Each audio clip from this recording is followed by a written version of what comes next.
Working with Marlon, he's an improvisational comedian, which means he never says the same thing twice. He could have 5 or 6 different versions of a scene, of a joke. Hence the reason we had a ton of material. The lead actor was playing 7 roles. They would shoot one character on one day, and then the makeup was so heavy that they would have to shoot the next actor another day, and some scenes had 4 and 5 characters in it, and it would take 4 or 5 days. So there would be like really long periods of time before I had enough material to cut an entire scene. On Naked, what we were doing often was we would lay markers and we would add comments to those markers, and you can actually copy and paste those into Excel docs. And in our case, we created a FileMaker database where we could just import everything by time code and then by line, break it out by character, and either by copy and paste or by import export, you can create these, for essentially a poor man's script sync, and we had these databases just full of lines. Hey, do you remember when he said this? Yeah, that was this time code, this take, And it's kind of one of those opportunities where, identifying how data comes in and out of the Avid and how you can manipulate that elsewhere and make that work for you. So this will give you an idea. This was like a 7-minute take, and these are all the spots that were marked. The green is where Marlon would restart a line. And that's another thing about digital technology, cinematography, is these people never turn off the cameras anymore.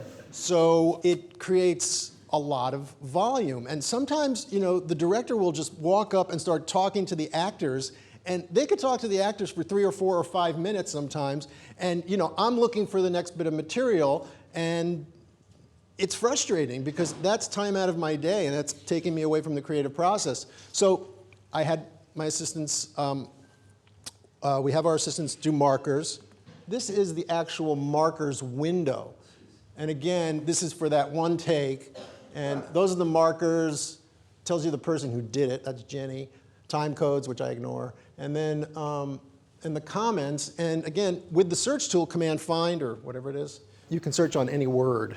ScriptSync is an amazing product, and what it allows you to do is you bring in a plain text script of your project, and you are basically going based on the script that you have for each shooting day, and you lay your takes in, and you're more or less recreating the line script that your script supervisor gives to you. So you have one line that represents one read, and it allows you to go quickly through each scene, and it's nice to visually know immediately when you're working with your director. Do we have another take of that? Yeah, we do. Yeah, we do. Yeah, we do. And what's even better about it is the amount of takes you can get on a given scene can be extremely deceptive, because when you get your dailies, you might have 3 takes of a particular scene, and you go, oh, it's 3 takes. But that doesn't mean that they didn't read the scene 3 or 4 times per take, in which case you might actually have 12 takes. And you can see here, each line there represents a take, and sometimes you can also make it easier on yourself where you're just transcribing a summary of what's going on. This is the joke about the dog, the joke about the car, and you just, it's wonderful to have these little instances, especially for that nugget, for that one joke that the director always seems to remember that was not in the script. I swear it was on take 5.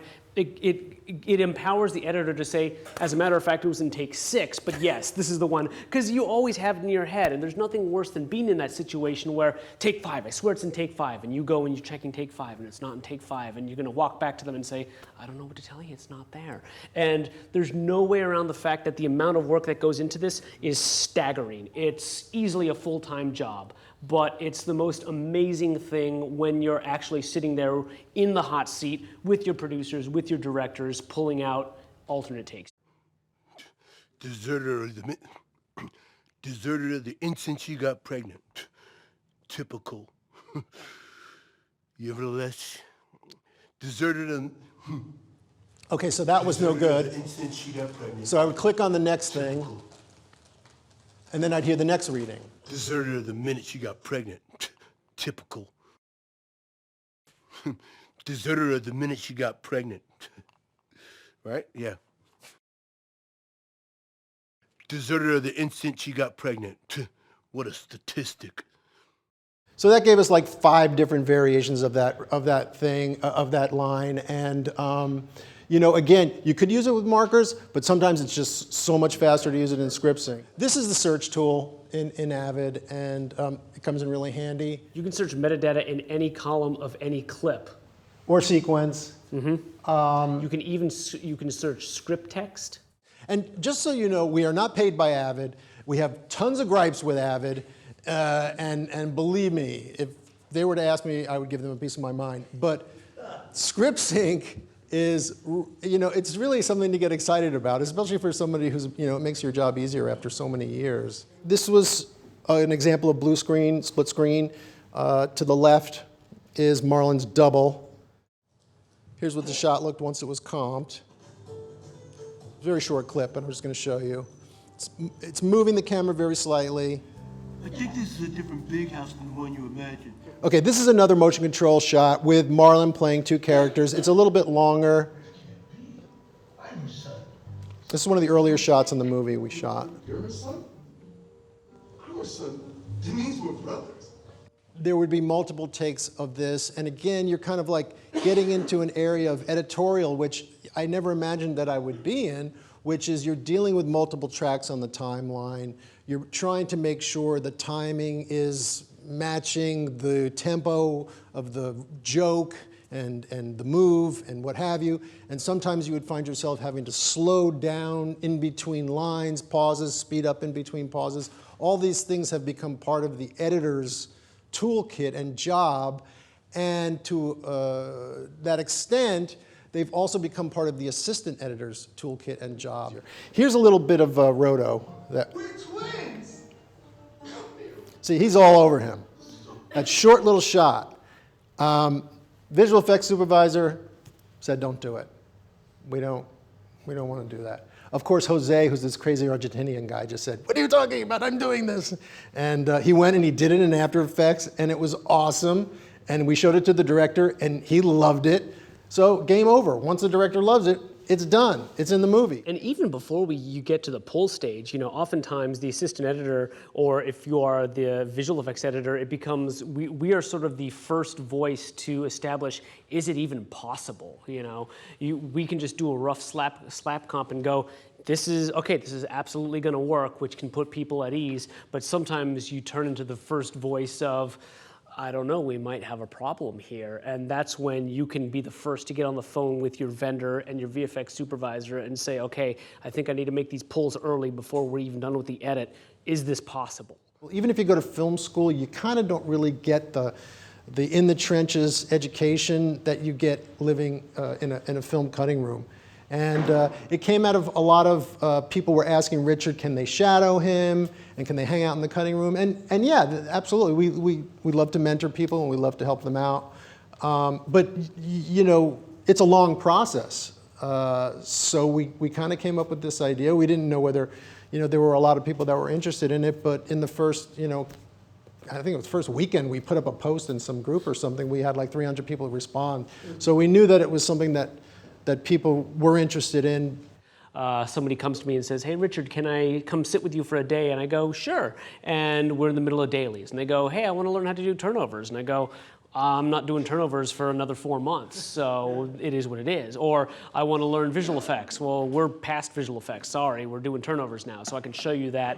You're very locked into where you are at any given time. And the problem is the old challenge of how do you get a job without experience? How do you get experience without a job? And so shadowing people is a valuable way to do that, but Master the Workflow presents us the opportunity to go from the beginning. So it's a screen recorded course where we can just sit down and go, this is day one, these are the dailies, we're gonna feed them in.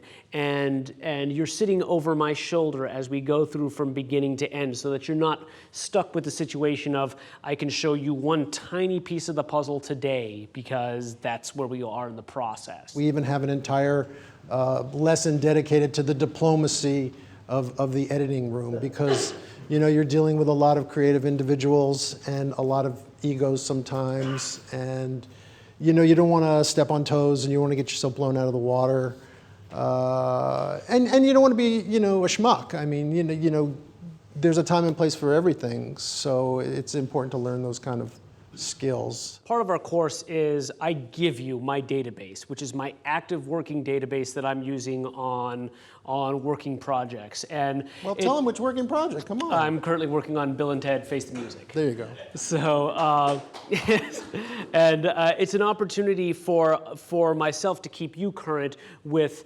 how a working assistant editor tracks this stuff. And I always impress upon you that this is not, I'm very put off by the phrase, the right way. I get really upset when people say this is the right way, but I want to impress upon you that not the right way, but this is the way I do it. This is a way you can do it. And the best way to do these things, in my opinion, is to take from other people, see what works best for you, reject what doesn't, and amalgamate what works well. And then we have a good working system. And this is sort of our ongoing commitment to our students is as we move on, as we have new breakthroughs, we pass that on to you. It's a constant evolution, and it's something that we enjoy sharing with the community.